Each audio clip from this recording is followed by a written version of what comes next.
Govardhan Eco-Village is about 2.5 hours northeast of Mumbai in a very beautiful rural village area of Maharashtra. There's a very holy place in India which is considered most sacred to devotees of Krishna. It's called Vrindavan.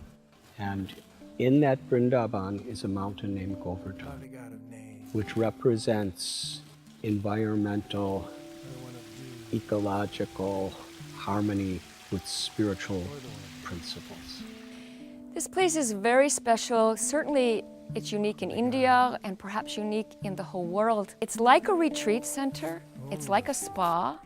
It's like an ashram. It's a place that's designed as an experiment to merge environmentalism, animal rights, and bhakti, spirituality, together, and it's working. Come dance with me. The amenities here are of a whole nother caliber. People, when they think of the words India and ashram, they think of harsh and rough living. From the Ayurvedic clinic, which not only gives treatments, but also has an Ayurvedic doctor who helps prescribe something that is specific for your dosha. The atmosphere that is created by the founder, Radhanath Swami Maharaj, and the atmosphere that is created by the devotees who work here is palpable. You can feel it in the air. Originally, I was from Chicago. When I was 19 years old in 1970, I wanted to try to broaden my outlook of life. So I went on a journey. Ultimately, I hitchhiked from London to the Himalayas in India. And as I was traveling, I came to realize that the real social and environmental problems of the world are due to a spiritual crisis. A crisis in what we consider is actually meaningful and fulfilling in our life. Radhanath Swami is a passionate person. The best passion is compassion, and he has an ample amount of that. And that type of passion is contagious.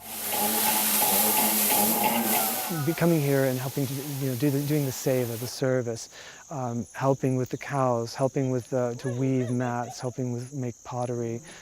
It's actually fun. It's very simple lifestyle, and I think a lot of us crave that on different levels. And it's sort of programmed into our culture that you look for recognition. You need it. For me, being here, I see it's far more powerful to be humble. It was easy to complain about the tiny inconveniences that come with a New York City apartment. Oh, it's not big enough. Oh, the water pressure isn't great enough. When you live in a house that you see built from the ground up, every step along the way, it's very special.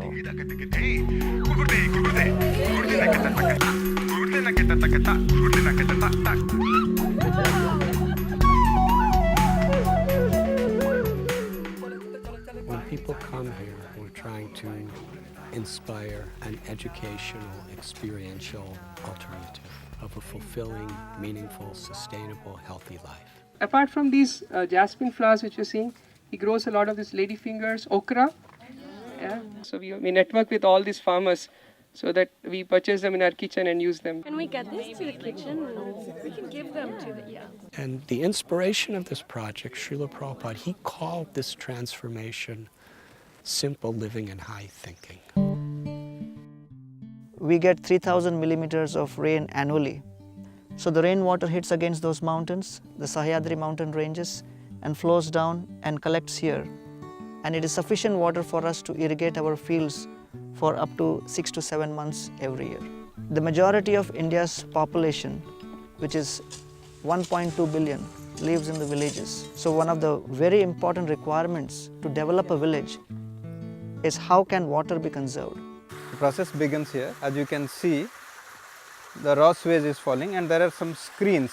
The first chamber is called screen chamber, where we are trying to separate floating solids. This is the raw water where we began, and this is the treated water.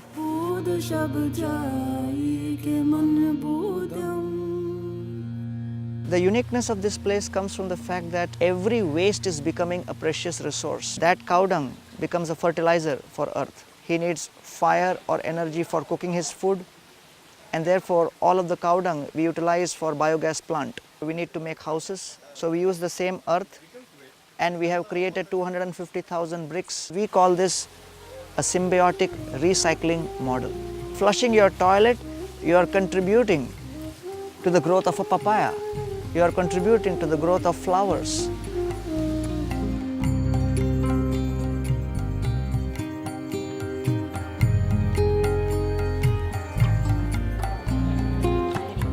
One of the greatest management gurus says that the greatest management challenge of the 21st century is managing oneself.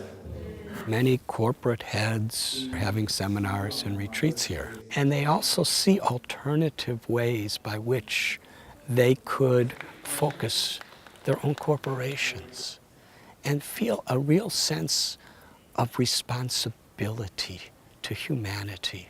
The thing I'm most compelled to do when I get home is really a seva. It's service. It gets us out of being so self-absorbed.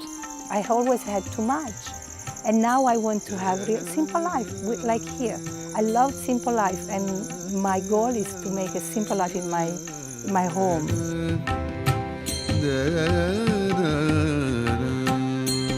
And if we just refocus our energies with these values, we could transform the world. Every step that I take, you dance with me, dance with